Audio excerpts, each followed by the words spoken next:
আসসালামু আলাইকুম প্রিয় দর্শক, আশা করি আপনারা সবাই ভালো আছেন। প্র্যাঙ্কিং এন্টারটেইনমেন্টের অন্যতম জনপ্রিয় এবং বহুল আলোচিত ধারাবাহিক নাটক দুনিয়া টাকার গোলামের চতুর্থ পর্বটি আপনারা নিশ্চয়ই দেখে ফেলেছেন। শোয়েব শান্ত এবং লামহা আনসুর অভিনয়ে প্রতিটি পর্বেই যে টুইস্ট থাকছে তা দর্শকদের দারুণভাবে আকর্ষিত করছে।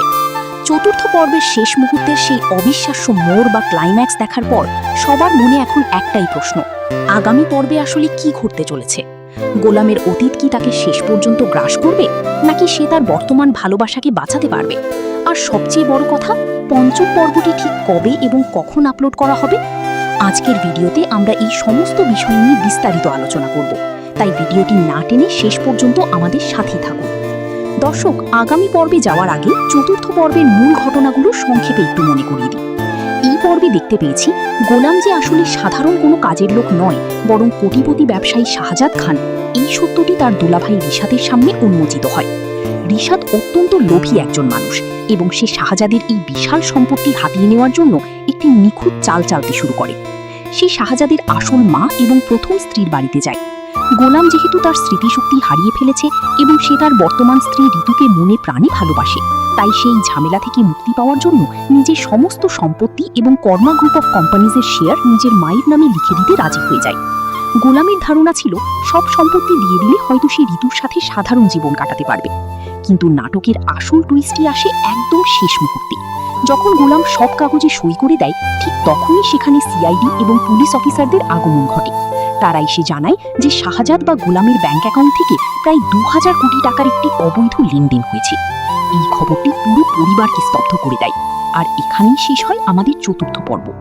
দর্শক, এই 2000 কোটি টাকার অবৈধ লেনদেনের বিষয়টি আগামী পঞ্চম পর্বের মূল চালিকা শক্তি হতে যাচ্ছে। আমাদের ধারণা অনুযায়ী আগামী পর্বে প্রথমত রিশাদ যে শাহজাদের সম্পত্তি হাতিয়ে নেওয়ার জন্য এত বড় নাটক সাজিয়েছিল, সে নিজেই এখন একটি বিশাল ফাঁদে পড়ে যাবে। যেহেতু গোলাম সবেমাত্র তার সব সম্পত্তি ও শেয়ার তার মায়ের নামে হস্তান্তর করার কাগজে সই করেছে, তাই আইনিভাবে এই বিশাল অর্থ কেলেঙ্কারির দায় কার ওপর বর্তাবে তা নিয়ে সৃষ্টি হবে চরম জটিলতা। রিশাদ ভেবেছিল সে সহজেই কোটি কোটি টাকার মালিক হয়ে যাবে, কিন্তু এখন সে বুঝতে পারবে যে সে আসলে জ্বলন্ত উনুনে হাত দিয়েছে। পুলিশের এই তল্লাশি এবং 2000 কোটি টাকার স্ক্যামের কারণে রিশাদ এবং তার পরিবার নিজেদের বাঁচানোর জন্য গোলামকে বাড়ি থেকে বের করে দেওয়ার বা সমস্ত দায় গোলামের উপর চাপিয়ে দেওয়ার আপ্রাণ চেষ্টা করতে পারে। দর্শক, আরেকটি অত্যন্ত গুরুত্বপূর্ণ বিষয় হল গোলামের স্মৃতিশক্তি। পুলিশের এই আকস্মিক হানা, নিজের মা ও মেয়ের কান্না এবং গ্রেফতার হওয়ার তীব্র মানসিক আঘাত গোলামের মস্তিষ্কে একটি বড় ধাক্কা দিতে পারে। খুব সম্ভবত পঞ্চম পর্বের কোনো এক পর্যায়ে গোলামের স্মৃতিশক্তি আংশিক বা পুরোপুরি ফিরে আসতে পারে। আর গোলাম যদি তার আসল পরিচয় অর্থাৎ শাহজাদ খান হিসেবে নিজেকে ফিরে পায়, তবে রিশাদ এবং তার সহযোগীদের পরিণতি কতটা ভয়াবহ হবে তা সহজেই অনুমান করা যায়। অন্যদিকে ঋতু যে গোলামকে একজন সাধারণ মানুষ হিসেবে ভালোবেসেছিল, সে এখন জানতে পারবে যে তার স্বামী আসলে একজন শীর্ষস্থানীয় ব্যবসায়ী, কিন্তু বর্তমানে সে একটি বিশাল আর্থিক জালিয়াতির মামলার আসামি। ঋতু কি এই কঠিন পরিস্থিতিতে গোলামের পাশে দাঁড়াবে, নাকি সে রিশাদের প্ররোচনায় গোলামের থেকে দূরত্ব বজায় রাখবে? এটিও আগামী পর্বের একটি অত্যন্ত আবেগঘন দৃশ্য হতে যাচ্ছে।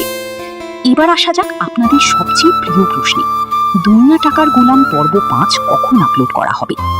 দর্শক, আমরা জানি যে প্র্যাঙ্কিং এন্টারটেইনমেন্ট তাদের এই বিশেষ ধারাবাহিক নাটকটি প্রতি সপ্তাহের বৃহস্পতিবার ঠিক দুপুর 12টায় আপলোড করে থাকে। তবে আগামী পর্ব বৃহস্পতিবার 11 জুন 2026 তারিখে ঠিক দুপুর 12টায় প্র্যাঙ্কিংয়ের অফিসিয়াল ইউটিউব চ্যানেলে আপলোড করা হবে। দর্শক, আপনাদের কি মনে হয় আগামী পর্বে কি গোলামের স্মৃতিশক্তি ফিরে আসবে?